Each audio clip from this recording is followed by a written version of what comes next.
ये गृह मंत्री अमित शाह जी ने कहा है कि भारत से है वो नक्सलवाद वो मुक्त हो गया।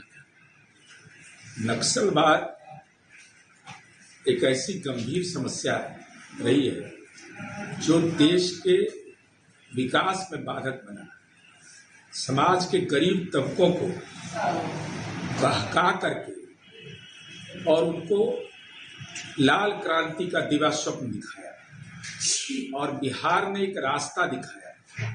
पंचायती राज में आरक्षण देकर के जो दलित अति पिछड़ा महिलाओं को हमने आरक्षण दिया, उसने नक्सल आंदोलन के सामाजिक आधार को ही ध्वस्त कर दिया। देश के दूसरे राज्यों में इन नक्सल आंदोलन पर कारगर प्रहार हुआ और लोगों को इस बात का एहसास हुआ कि नक्सलवाद रास्ता नहीं है। और यही कारण है कि माले जैसी पार्टी, भाकपा माले जैसी पार्टी को नीतीश कुमार जी ने राजनीतिक रूप से मजबूर कर दिया कि आज विधान परिषद में भी अपने सदस्य को भेज रहे हैं। विधान परिषद और राज्यसभा की भूमिका को ही नकारते थे। तो आदरणीय गृह मंत्री जी ने जो मंतव्य दिया है वो निश्चित रूप से गौरतलब है।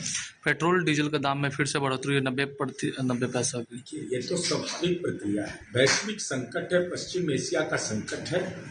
अमेरिका, इजराइल और ईरान के बीच चल रहे युद्ध ने पूरे दुनिया को झकझोर दिया है।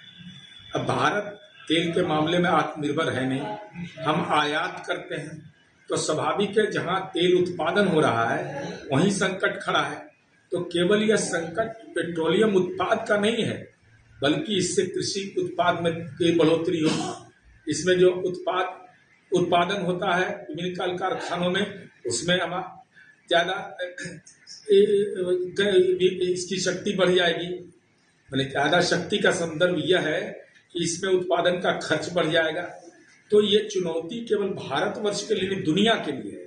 लेकिन रास्ता भारतवर्ष के राष्ट्रपिता महात्मा गांधी की संवाद करिए, नहीं तो मानवता को झकझोरने से कोई वैश्वीकरण कर करके आप ऐसे मामले पर कोई निदान के रास्ता पर नहीं बढ़ सकते। पश्चिम बंगाल में चुनाव हुआ था, उसके बाद कुछ बिहार में जिस तरीके से हिंसा हुई थी, पोस्ट पोल वायलेंस, उसमें टीएमसी नेता अब्दुल गादर हक उसको गिरफ्तार कर लिया था। चुनाव पूर्व या चुनाव के बाद हिंसा होना बहुत ही लोकतांत्रिक प्रक्रिया के लिए दुखद है। तो पश्चिम बंगाल सरकार का ये मामला है। अब वह किस आधार पर गिरफ्तार किए, क्यों किया गिरफ्तारी, किस साक्ष्य के आधार पर किया, ये कोई दलगत आधार पर इसको नहीं देखना चाहिए। लोकतांत्रिक प्रक्रिया में किसी को हिंसा करने की इजाजत नहीं दी जा सकती। सहयोग शिविर है, आज से पूरे लगाया गया है और सभी प्रभारी मंत्री सभी अपने अपने जिले में वो सहयोग शिविर लगा रहे, एक नई शुरुआत की गई। माननीय सम्राट चौधरी जी को इस बात के लिए बधाई कि आपने सहयोग शिविर आयोजित किया और मुख्यमंत्री सहित मंत्री परिषद के तमाम माननीय सदस्य आज प्रशासनिक तंत्र की निचली इकाई में, जहाँ जनता से सीधा संवाद होगा, उनकी समस्याओं के निवारण, आवेदन, इसका निस्तारण होगा।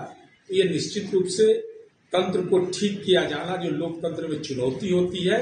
अरे तो हम तो जनता के सहयोग के लिए जा रहे हैं, जनता के लिए जा रहे हैं, लेकिन कुछ लोगों ने तो इस बिहार में राज किया है जो जनता के पास तो नहीं जाते थे, जनता का सिरिंज से खून खींच लेते थे। पटना पुलिस ने फिर एक बार हाफ इनकाउंटर किया है।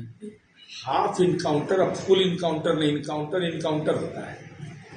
भाई पुलिस बल पर हमला करोगे, अपराध करोगे, ये दोनों सब बात नहीं चल सकती। अपराध करिएगा तो जेल जाने को तैयार रहिए, कानून का सम्मान करिए, इस उम्मीद के साथ कि हमको लगता है कि यह बताना बहुत बिहार में जरूरी है।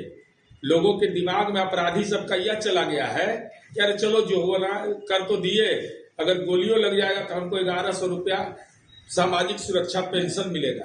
तो अपराधी को सामाजिक सुरक्षा दिव्यांग पेंशन नहीं मिलता है, सीधा जेल जाइए। और अपराध पर की जो मनोवृत्ति है, इस पर पुलिस का वज्रपात है। नीतीश जी को लेकर वो क्या कहेंगे? दुनिया में कोई माई का लाल पैदा नहीं लिया जो नीतीश कुमार जी को दफन कर देगा। और नीतीश कुमार जी वह शख्सियत है जिनका काम बोलता है। क्लाइमेट लीडर, ग्लोबल थिंकर की उपाधि से नवाजे गए, स्वतंत्रता सेनानी के बेटा हैं और साथ ही साथ नीतीश कुमार जी को कोई दफन कर देगा? अरे बिजली आया तो नीतीश कुमार जी का नाम याद आएगा, बिजली का बिल आया तो नीतीश कुमार जी नजर आएंगे, गली में जाएंगे तो नीतीश कुमार जी नजर आएंगे, महिला रोजगार में जाएंगे तो नीतीश कुमार जी नजर आएंगे।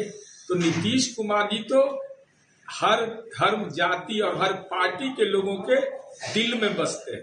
दिल में कसक जरूर हो, दिल में दर्द हो सकता है, तो दर्द पेट में है तो सर दर्द की दवा खाने से वो ठीक नहीं होता है।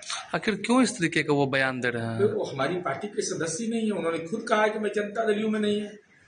तब बयान तो कोई दे सकता है, बयान हम दे दें कि हम तो चांद पर बैठे हुए हैं, तो कोई रोक सकता है किसी को? लेकिन उनके पत्नी और बेटे दोनों तो विधायक है, अब सांसद हैं। तो और मैं तो यही सवाल पूछ रहा हूँ, उनकी पत्नी और बेटे माननीय सांसद है, विधायक है, साक्ष्य के साथ बताए कि एमएलए बनने में, एमपी बनने में 1 रुपया लगा हो, बोहनी हुआ हो, 1 पैसे का हेरा फेरी हमारी पार्टी में नहीं होता है। उसके लिए तो दूसरे घर खुले हुए हैं।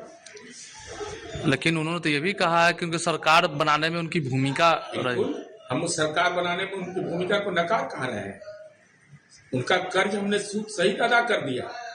शिवहर की सीट भारतीय जनता पार्टी की सीट थी, सिटिंग सीट लेकर के हमने उनको दिया। उनके पुत्र को नवीनगर का सीट दिया। नवीनगर सीट में वीरेंद्र बाबू, जिनका बेटा संभवतः IAS IPS है, वह हमारे थे उम्मीदवार, लेकिन वह उसके बावजूद चेतन आनंद जी को हमने सम्मान दिया। और ये दोनों लोग अब भी पार्टी नेतृत्व के प्रति समर्पित हैं। नीतीश कुमार जी का कर्ज उस परिवार पर जितना है, उसको सूद सहित अदा कर दिया है।